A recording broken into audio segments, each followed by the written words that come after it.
En octobre 2024, l'icône du hip-hop et magnat de la musique, Sean Diddy Combs, se trouve au centre d'un scandale d'une ampleur sans précédent. 6 nouvelles plaintes accablantes ont été déposées contre lui, portant les accusations d'abus sexuels et de trafic d'êtres humains à un niveau encore plus troublant. Parmi ces plaintes, l'une des plus choquantes concerne une agression sexuelle présumée sur un mineur. Ce rebondissement survient après une série d'accusations similaires faites en septembre 2024, où Combs a été formellement inculpé pour des crimes de trafic sexuel, de racket et de transport de personnes en vue de la prostitution. Les procureurs fédéraux qui dirigent l'enquête ont révélé que ces nouvelles accusations ne font qu'ajouter du poids aux plaintes déjà existantes contre l'artiste. Combs aurait été à la tête, pendant plusieurs années, d'une entreprise criminelle bien organisée facilitant l'exploitation sexuelle de nombreuses victimes. 6 victimes, hommes, femmes et mineurs, auraient été contraintes à participer à des événements qualifiés de freak-offs, des fêtes privées où des activités sexuelles forcées et prolongées étaient pratiquées. D'après les témoignages, Combs utilisait sa notoriété, son influence et son pouvoir pour manipuler et contrôler ses victimes. Il est allégué qu'il exerçait une coercition à travers la violence physique et psychologique pour soumettre les personnes présentes à ces événements.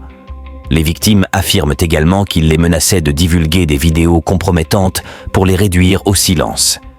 Ces menaces, combinées à la peur de représailles, ont rendu la dénonciation de ces actes extrêmement difficile pour les survivants. Les accusations d'octobre 2024 sont d'autant plus préoccupantes qu'elles évoquent des pratiques de manipulation systématique impliquant non seulement des adultes, mais également des mineurs. Les avocats des victimes ont souligné l'ampleur du traumatisme subi, décrivant les événements comme des cercles de terreur où les abus étaient normalisés et encouragés par l'entourage de Combs. Face à ces accusations, Sean Combs a jusqu'à présent nié toutes les allégations, affirmant qu'il est victime d'une conspiration visant à ternir sa réputation.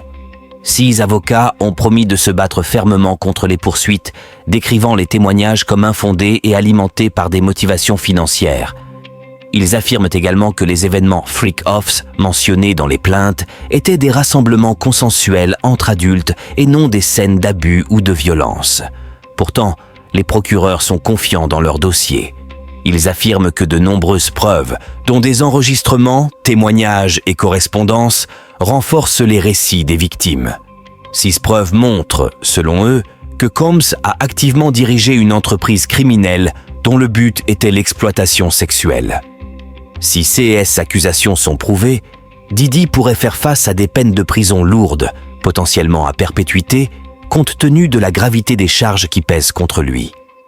Cette affaire soulève des questions profondes sur l'exploitation de la notoriété et du pouvoir dans l'industrie du divertissement.